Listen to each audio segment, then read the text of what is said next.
Бага орлогоор мөнгө хураах шилдэг 5 арга. 5. Гэр бүлийн орлого зарлагын данс хөтлөх. Гэр бүлийн данс хөтлөх зуршил нь мөнгө хуримтлуулах дэд зам юм а. Гар утсанд өрхийн данс хөтлөх апууд байдаг учраас түүнийг ашиглахдагч бас тохиромжтой. 4. No credit card.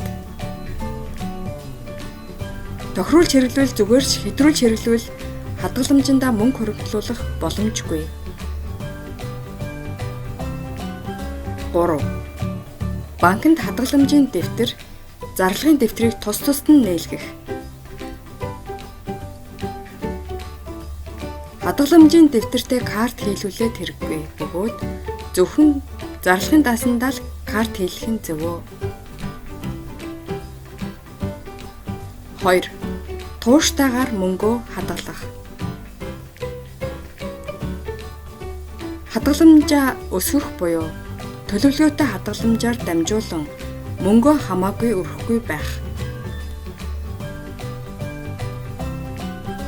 1.